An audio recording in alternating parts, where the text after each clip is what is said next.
Good morning! Today our theme is work and we have Heidi Gutskons talking. Come on in.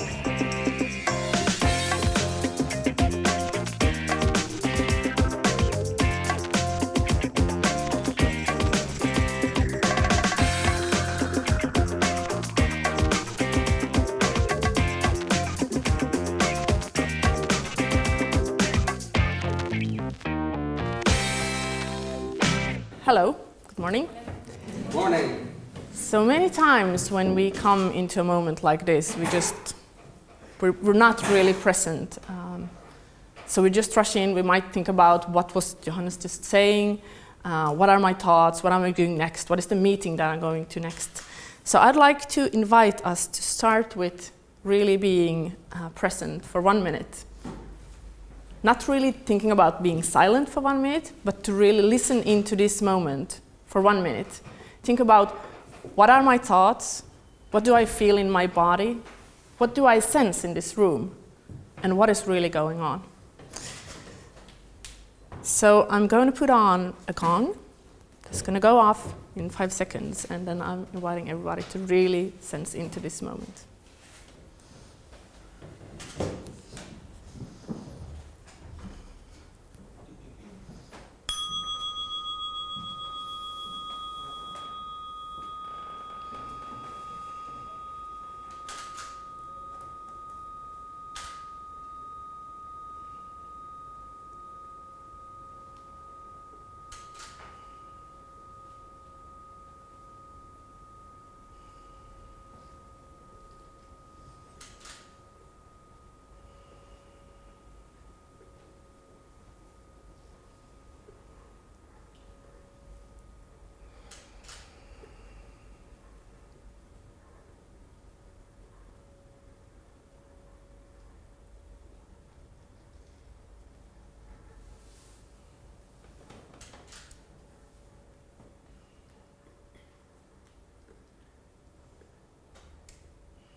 Thank you.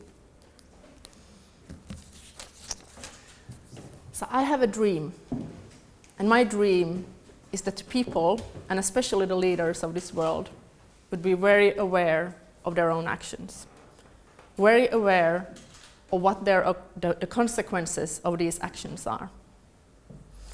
And I think to really be aware of your own actions, you need to develop yourself as a person. So your own maturity, your way of thinking, your mindset, and your awareness. And why I think this is really important, because I feel that at this moment we are really damaging this world. I'm not only talking about, well, all the catastrophes that are happening, for example, Brazil is this moment, and all the wars, but also how we actually connect, how the way that we are with each other.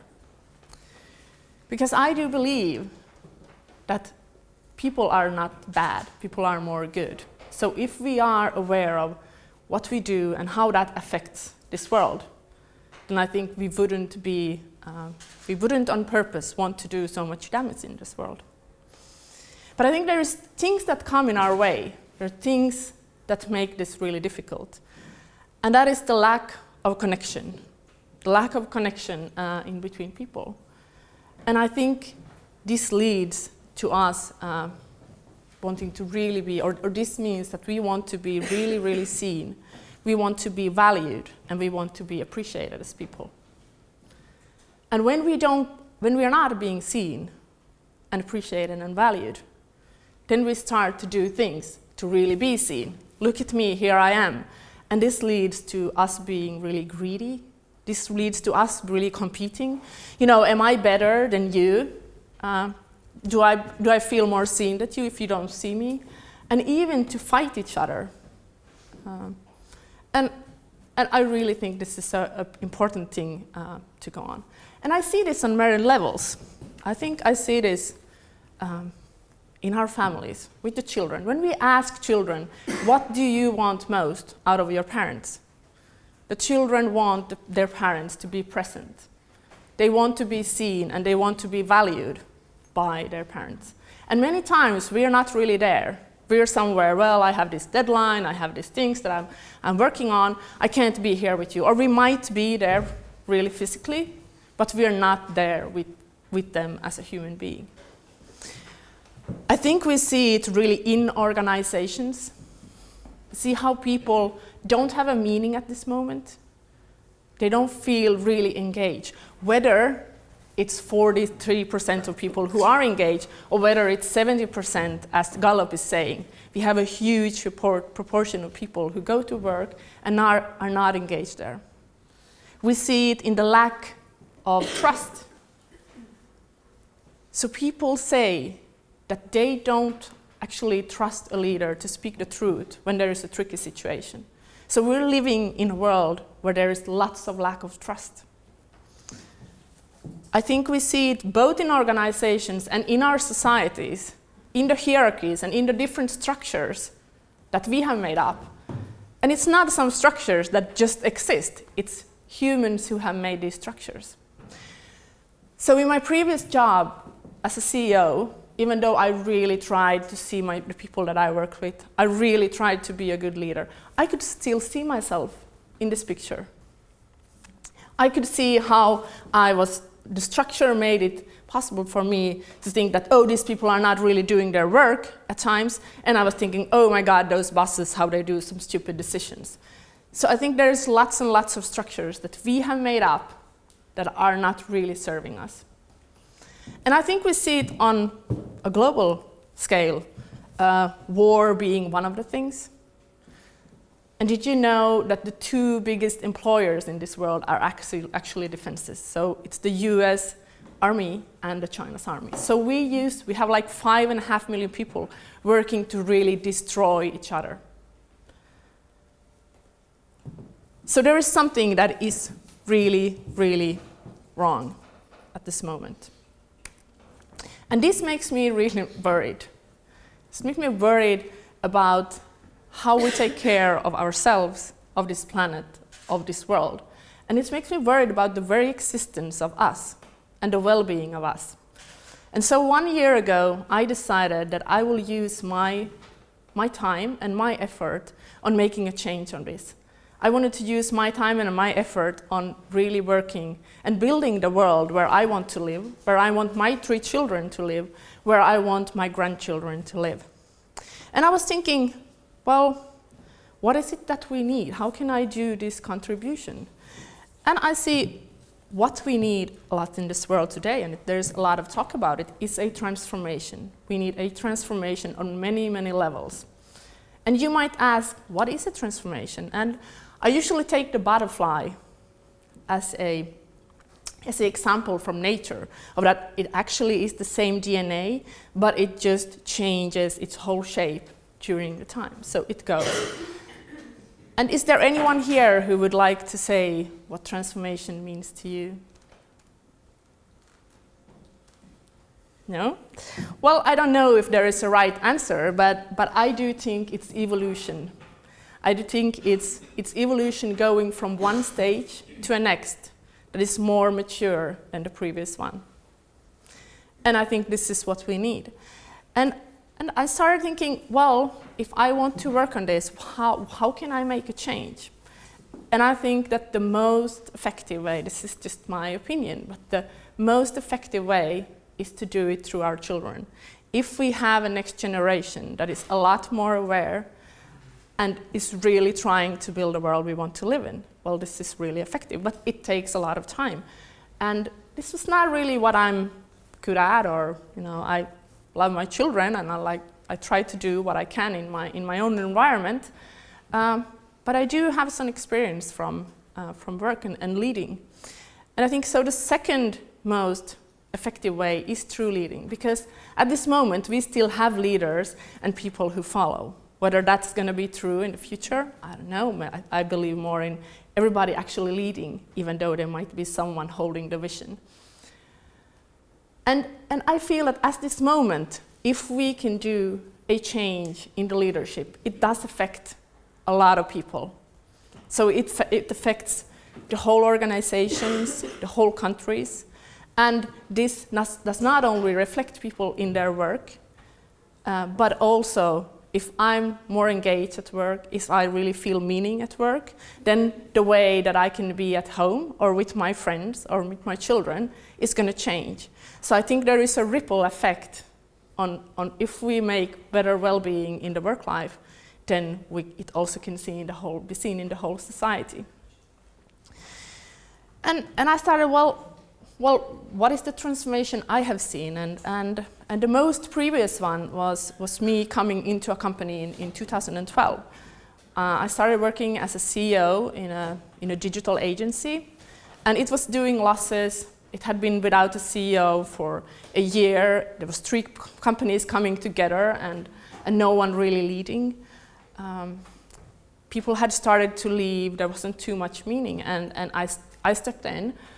And together, during the next 1 or 2 years, we were able to not only make it profitable again, but also to really see people like what they do more, coming in with a different kind of mindset, and see how people, how we would work from coming from working on projects to really working on accounts, working with digital advertising to working with digital service design. So we made lots of shifts during this time. And we were also growing when the market itself was shrinking. And so I was doing quite okay, and we were doing quite okay in this work. And I got to go to a seminar in Halifax, where I was sharing my story the first day of sitting in the table, not really knowing anyone there. And then I'm really, really enthusiastic because I really loved my work and I loved my people, and I really wanted to continue doing this. And then after I've shared this story, a guy comes up to me and he says to me, "Do you have any idea how rare it is for a leader to transform their organizations?" And I said, "No, I never thought about that. I only had a goal to really, we need to grow this, we need to have a nice place to work, I want to lead the way I want to be led." But I never thought about it as a transformation. I tried to look at the big picture, and I tried to really use my intuition in the very moment, so listen into the moment and then do my actions according to my intuition. And then he said, "Well, you might actually be interested in what I'm working with, what I've been researching for the past 40 years. And this is how I met Bill Torbert, who is now my colleague in Amara Collaboration. And so what he really has been working with gave basically a framework and a theory, and someone had actually been reading the things, been writing and researching the things and found something in it that I kind of had been thinking about, but couldn't really frame, couldn't put into words, couldn't really understand other than, well, this is how I'm functioning. And I'm going to tell a little bit about that. And it kind of comes. I remember when I was in school, I was told that, yes, you need to learn now, because at 25, you're not going to learn and develop anymore. So now you need to learn, and then after that, well, you're going to get some more competence and maybe some more skills, but now is when you develop. And this is how we thought in 70s, 80s. So when Bill started working on this, a word like adult development did not even exist. And this is the 70s. I mean, it's not very long ago. But we have found, through what he's working with and what other people have working with, that actually we do develop. And we can develop all through our life. A lot of people don't take this journey. A lot of people don't put the effort on doing it, because it does need you to put some effort on it, or have some crisis that kind of forces you to grow. And so I was thinking of going through it like with an example. So when we're children, we are in a stage that is called opportunist, or if you look at it from the Jim Collins level 5 leaders, well, it's the level 1, where I really try to make myself seen make myself really count in this world. And I want to, if I don't feel seen, I'm going to step there. I'm going to make sure that everybody can see me, and I do even fight. And I think if someone is hitting me, well, I'm going to hit you back. And then we just hit each other until the end. And actually, in prisons in the US, there is lots of people who are this opportunist action logic. So that might explain a little bit. But most people, almost everybody, go into a next phase where we go around 15 years old, where we understand that, well, if we're all together and I can feel included, it's a lot more nicer, and I don't need to really always be right, or I don't always, I can just leave some things aside just to be included in the society and in my group. And this is called the diplomat stage. But most people also, and especially leaders, go further and develop and get really good at something. So you get a profession, and you know how it's supposed to be, and there's lots of things that are right and wrong. And I remember myself being HR in Icon Media Lab, being 25 something and really understanding everything. So I knew everything about human resources and the law, or so I believed. And everybody can just come and ask me, and there's a right and there is a wrong. And this is really valuable and really useful. I'm still operating in this action logic when I'm looking at our brand. I'm like, no, you have to have this font, or otherwise it's not okay. So it's really useful in many ways. So a lot of people also do go further from this to something that we call achiever. What I'm thinking that the dominant world, kind of corporate world, is the KPI, the key performance indicator, that you throw a ball somewhere, and that's where you should go. Whether there is gold on the side doesn't really matter, because this is where I'm going, this is what I'm going to achieve. And people are really good managers at this level, and are, there's a lot that really happens, and it gives lots of results, but it's still really looking into the silos, or looking into this is my thing, not including a bigger, and not being too aware of that. The actions that I have might also have some shadows. And there's like 70-something% of leaders in this world who are in these two action logics. And then the rare ones is something we call the post-conventional, when we go into something like people would say thinking out of the box. And suddenly, for us, there is something more to the world. There is something more that I never saw, and what is really right and what is really wrong? Is there such a thing as right and wrong? And I know that creativity is a lot coming when we can really step into this phase, because then we can start to see many perspectives, not only our own, but a lot of perspectives, and understanding that we can form a picture from really looking from someplace else than where we are at this moment. And then coming into the transforming action logic, which is very rare, which is only like 5-10% of leaders who can really see a whole picture, who are okay with the chaos that you start to see when you look a little bit more wide. The chaos, or the VUCA world as we call it today, the volatile, uncertain, complex and ambiguous world that we have created. It's not something that just happened. We have created this chaos in this world. And so to be really okay with it, to really understand how, when I make an action, what does it lead to? And what does that lead to? And what can I do about it? And really starting to see our own shadows. And what I think about shadows is that we usually are not aware of the damage that we do. We do it, but we don't want to look at it. We don't want to look at how capable we are of actually damaging a lot of things around us. And then we go to alchemical, where it's like Nelson Mandela or Warren Buffett when his first wife died.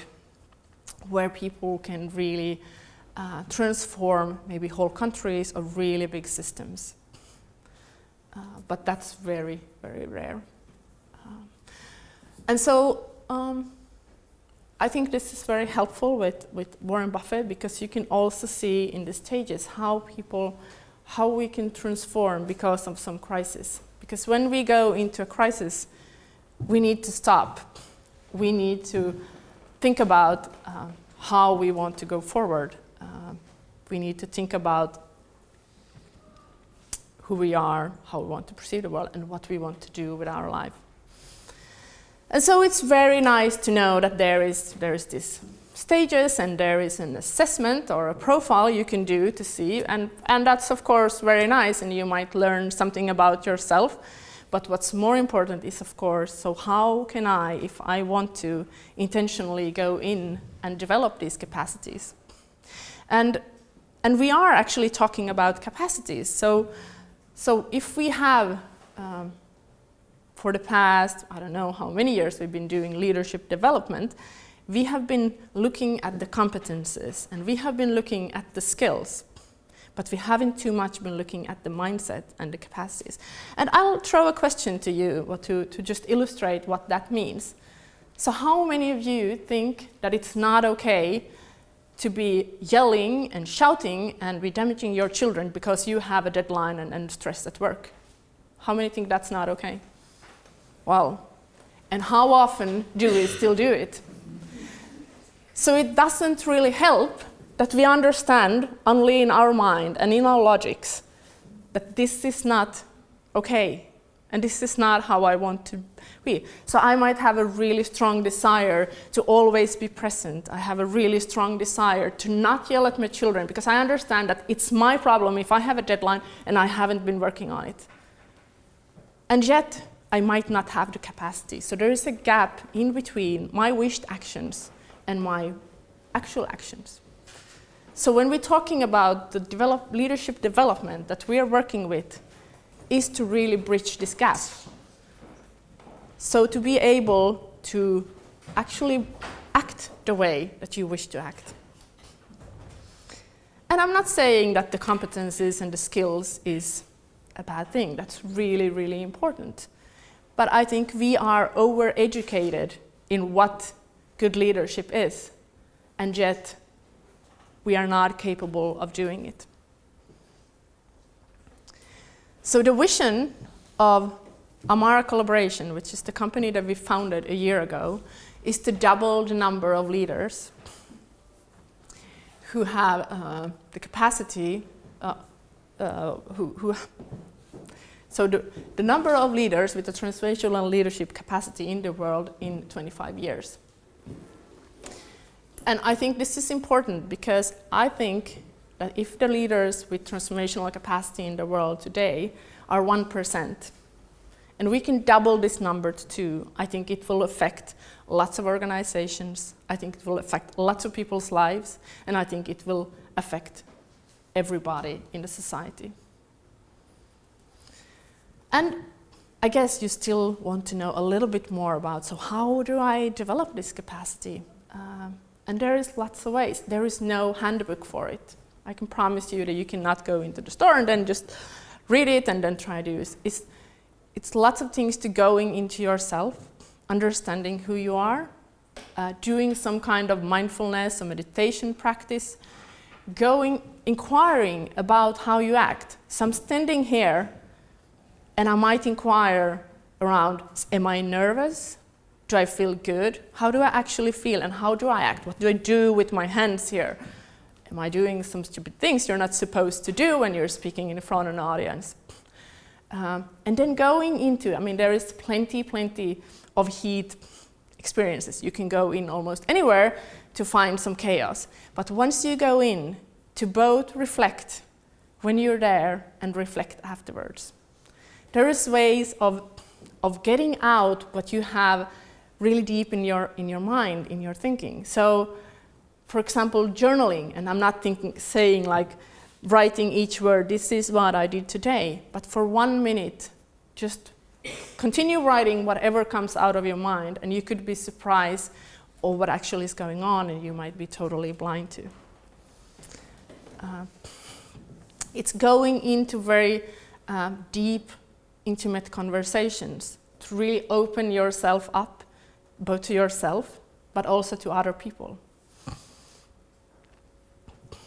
And there is plenty and plenty and plenty of other ways to do, but the important thing is that it's a process. It's something you need to intentionally step into and all the time inquire about and think about what your own actions is in the moment. So thank you.